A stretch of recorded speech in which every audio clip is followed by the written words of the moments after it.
윤미경 회장입니다. 그리고 이 아이는 제 며느리예요. 김 매니저의 얼굴이 새하얗게 질렸어요. 감히 내 며느리를 2달 동안 무릎 꿇리려 했나? 회장님, 정말 몰랐습니다. 당장 짐 싸고 나가요. 우리 회사에 당신 같은 사람은 필요 없어. 이야기 시작하기 전에 구독 버튼과 좋아요, 알림 설정까지 해두시면 새로운 이야기를 가장 먼저 만나실 수 있습니다. 그럼 지금부터 오늘의 충격적인 이야기를 시작하겠습니다. 서울 강남의 한 고급 아파트 거실에서 특별한 대화가 오가고 있었습니다. 60대 초반의 우아한 여성 윤미경 회장이 며느리를 마주보고 앉아 있었죠. 유진아, 너는 이제부터 평범한 사람이 되어야 한다. 28살의 유진은 시어머니의 말을 이해할 수 없었어요. 명문대를 졸업하고 해외 유학까지 마친 자신이 왜 그래야 하는지 의아했거든요. 그동안 시어머니가 보여준 것은 늘 완벽함에 대한 요구였으니까요. 어머님, 무슨 말씀이신지요? 저는 이미 충분히 준비되어 있는데요. 윤 회장은 찻잔을 천천히 내려놓으며 자신의 계획을 차근차근 설명했습니다. 백화점 사업을 제대로 이해하려면 밑바닥부터 경험해야 한다는 것이었죠. 30년간 사업을 이끌어온 그녀의 철학이었습니다. 신분을 숨기고 우리 백화점에서 일해보거라. 고객의 진짜 마음을 알고 직원들의 현실을 파악하는 것이 진정한 경영이다. 유진은 깊이 고민했습니다. 결혼 후 줄곧 본인의 능력을 인정받고 싶었던 그녀였거든요. 하지만 이런 방식은 예상하지 못했어요. 어머님, 정말 그래야 할까요? 제가 할 수 있을까요? 할 수 있다. 아니, 해야만 한다. 그래야 진짜 사람들의 모습을 볼 수 있을 것이다. 윤 회장의 단호한 목소리에 유진은 결국 고개를 끄덕였습니다. 창밖으로 보이는 도시의 불빛들이 반짝이고 있었어요. 새로운 도전에 대한 기대와 두려움이 교차하는 순간이었습니다. 일주일 후 유진은 완전히 달라진 모습으로 백화점 앞에 서 있었습니다. 평소 입던 명품 대신 소박한 정장을 입고 화려한 액세서리도 모두 벗어둔 채였죠. 거울을 보니 정말 평범한 취업준비생 같았어요. 인사팀에서 미리 조작된 이력서를 들고 들어간 면접실의 분위기는 냉랭했습니다.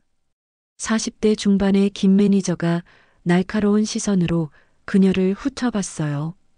이유진 씨죠? 경력이 참 애매하네요. 이 나이에 신입이라니. 죄송합니다. 개인적인 사정으로 늦게 시작하게 되었습니다. 유진은 최대한 겸손하게 대답했지만 김 매니저의 표정은 여전히 차갑기만 했습니다. 옆에 앉은 선배 직원들도 회의적인 눈빛이었죠. 우리 매장은 까다롭습니다. 고급 고객들을 상대하니까 실수는 용납이 안 되거든요. 네, 최선을 다하겠습니다. 면접관들은 서로 눈빛을 주고받으며 무언의 대화를 나눴습니다. 유진은 그들의 시선에서 이미 결론이 난 듯한 분위기를 느꼈어요. 일단 시작해보죠. 하지만 적응 못하면 바로 내보낼 겁니다.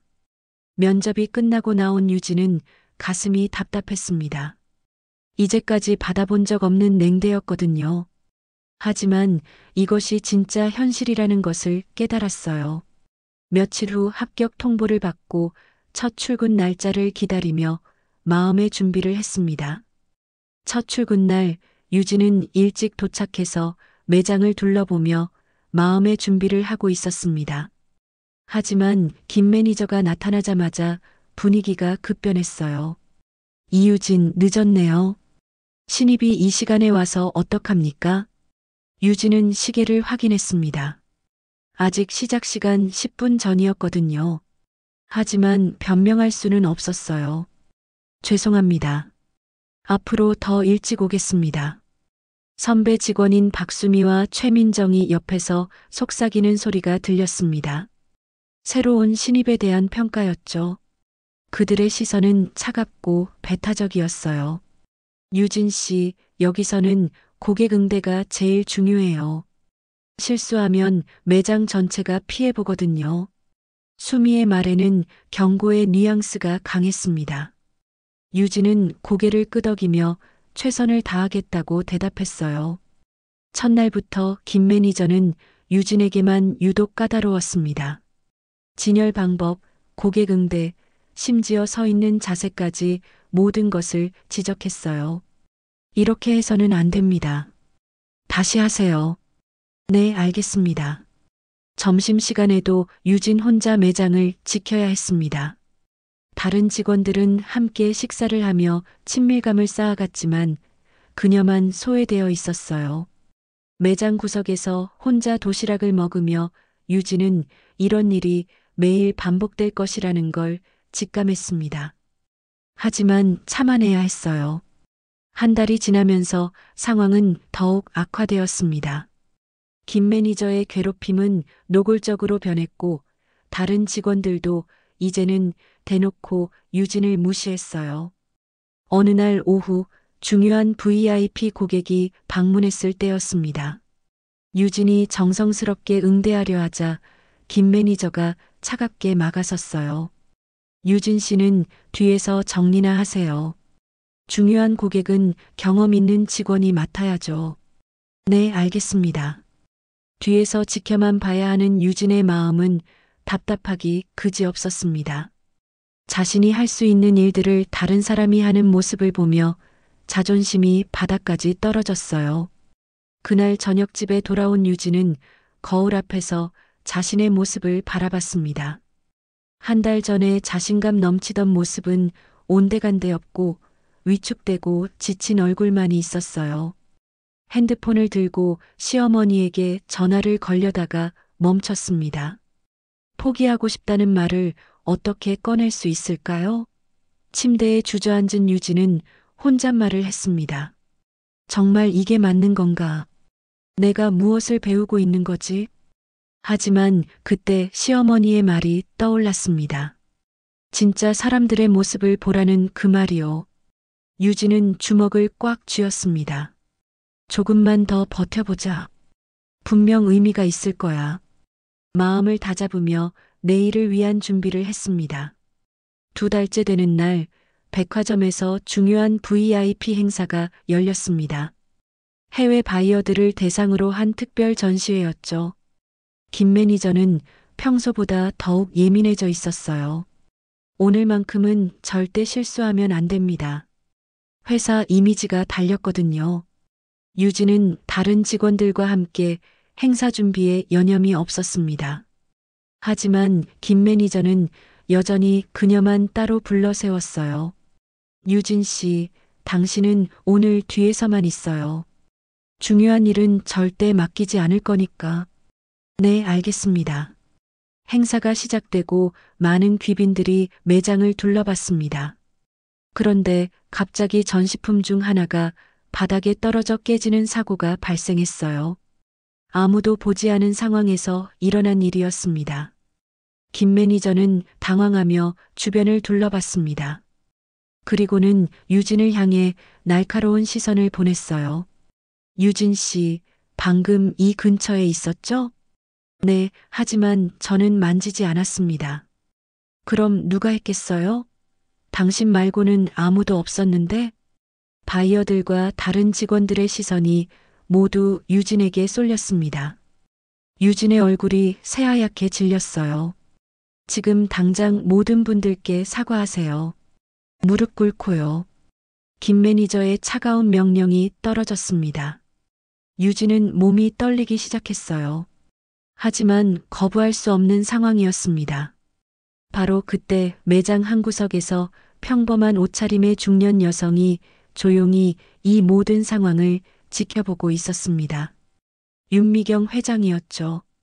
며느리의 안부가 걱정되어 몰래 변장하고 온 것이었어요. 윤 회장은 김 매니저의 행동을 보며 분노가 치밀어 올랐습니다. 무고한 사람에게 죄를 뒤집어 씌우는 것도 모자라 무릎까지 꿇리려 하다니요. 유진이 떨리는 무릎을 굽히려는 순간 윤 회장은 더 이상 참을 수 없었습니다. 하지만 아직은 때가 아니었어요. 좀 더 확실한 증거를 잡아야 했거든요. 잠깐만요. 한 바이어가 나섰습니다. 제가 봤는데 그 아가씨는 전시품을 만지지 않았어요. 오히려 다른 분이 실수로 건드린 것 같던데요. 김 매니저의 얼굴이 순간 굳어졌습니다. 하지만 이미 화살은 유진에게 향해 있었어요. 그래도 관리 소홀의 책임이 있습니다. 사과는 해야죠. 윤 회장은 휴대폰으로 이 모든 상황을 녹화하고 있었습니다. 나중에 증거로 사용하기 위해서였죠. 김 매니저의 갑질과 직권 남용이 고스란히 기록되고 있었어요. 정말 한심하네. 윤 회장은 속으로 중얼거리며 다음 수순을 계획했습니다. 이제 직접 나설 때가 왔어요.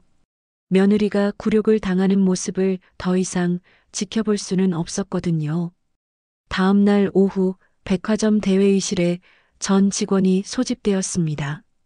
갑작스러운 긴급회의 소집에 모두들 당황스러워했어요. 김 매니저는 여전히 어제 일로 의기양양해 있었습니다. 유진을 구석진 자리에 앉히고는 다른 직원들에게 훈계조로 말했어요. 어제 일처럼 관리 소홀이 있으면 안 되겠습니다. 그때 회의실 문이 열리며 평범한 옷을 입은 중년 여성이 들어왔습니다. 처음에는 아무도 알아보지 못했어요. 죄송합니다. 늦었나요? 김 매니저가 의아해하며 물어봤습니다. 실례지만 누구시죠? 어제 매장에서 그 상황을 지켜본 고객입니다. 윤 회장은 차분히 말하며 휴대폰을 꺼냈어요. 제가 모든 걸 녹화했거든요. 한번 보실래요? 동영상이 재생되자 김 매니저의 얼굴이 새하얗게 변했습니다. 자신이 유진을 모함하고 무릎 꿇리려 했던 모습이 그대로 나와 있었어요. 그런데 제가 누군지 아세요? 윤 회장은 명함을 꺼내 김 매니저에게 건넸습니다. 명함을 본 김 매니저는 그 자리에 주저앉았어요. 윤미경 회장님. 네, 맞습니다. 그리고 이 아이는 제 며느리예요. 회의실이 순간 조용해졌습니다. 모든 직원들이 믿을 수 없다는 표정을 지었어요.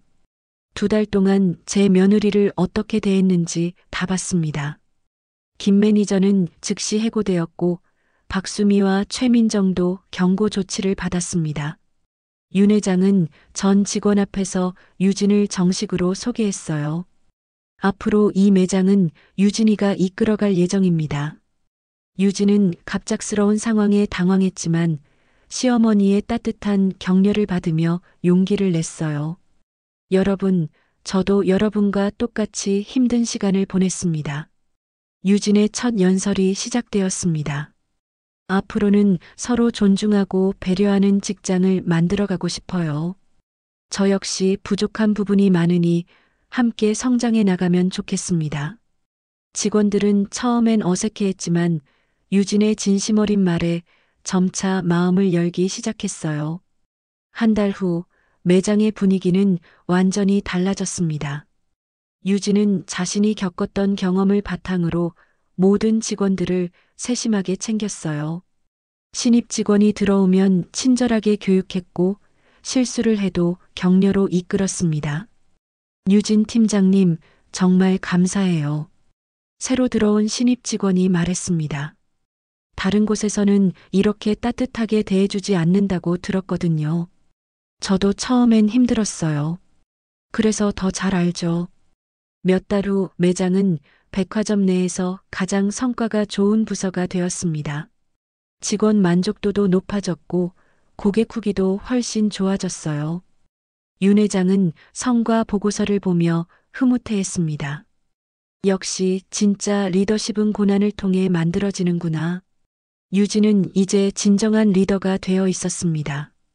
이 스토리가 전달하고자 하는 가장 중요한 메시지는 신분이나 지위에 상관없이 모든 사람을 인간으로서 존중해야 한다는 것입니다.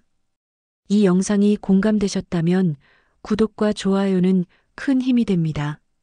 그리고 이 이야기를 어디에서 보고 계신지 댓글로 지역이나 장소를 남겨주시면 제가 감사 인사 꼭 드리겠습니다.